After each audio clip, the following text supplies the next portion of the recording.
Bonsoir à tous. Le printemps était clairement au rendez-vous. Si vous habitez le sud de la France, vous avez beaucoup de chance. Regardez ces quelques images d'ailleurs pour nous qui habitons dans le nord avec beaucoup de passages nuageux, de quoi nous faire rêver un petit peu du côté de Marseillan, dans l'Hérault, avec ce plein soleil. Il faisait d'ailleurs 25 degrés aujourd'hui à Perpignan, 24 degrés vers Luc en Provence. Une situation qui va persister d'ailleurs encore pour la journée de demain et la journée de samedi, car nous avons un ciel bien dégagé tout au long de la journée.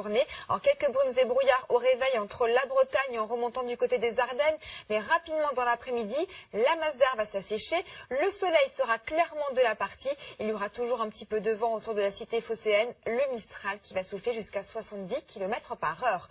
Pour vos températures, globalement, pas beaucoup d'évolution par rapport à aujourd'hui, avec 8 degrés pour le bassin rennais, 12 degrés à Marseille.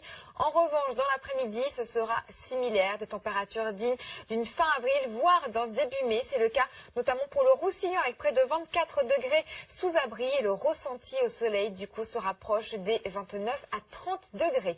Une situation qui est donc due à notre anticyclone qui est très vaste, très puissant et qui est positionné sur la France et du coup il nous protège extrêmement bien. Vous le voyez, tout le vent qui s'enroule autour nous protège donc des perturbations qui vont plutôt vers les îles britanniques et c'est pour ça que nous allons encore avoir pour la journée de samedi un plein soleil puisque les perturbations vont rester coincées vraiment sur le proche Atlantique.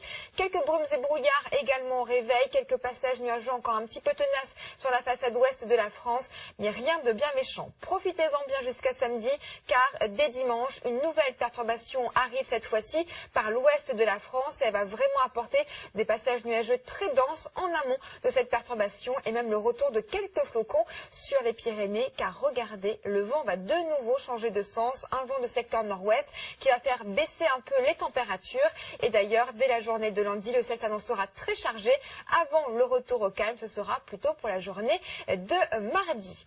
Et avant de se quitter, je voulais vous montrer de sublimes images que j'ai dénichées pour vous du côté de l'Islande où il y a de magnifiques aurores boréales capturées au niveau du cratère volcanique Kerid.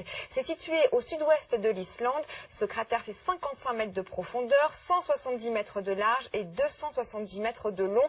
Il est occupé par un petit lac où se reflètent d'ailleurs, comme vous le voyez, les aurores boréales. Pour rappel, elles se forment grâce à une tempête géomagnétique qui se développe lorsque le vent solaire arrive sur la Terre et se heurte au champ magnétique qui l'entoure. C'est toujours un spectacle aussi fascinant qu'intrigant. Je vous souhaite maintenant une excellente soirée sur France 2. Demain, vous retrouverez Valérie Maurice pour votre météo avant le retour d'Anaïs Baïdenir pour lundi prochain. Excellente soirée à vous.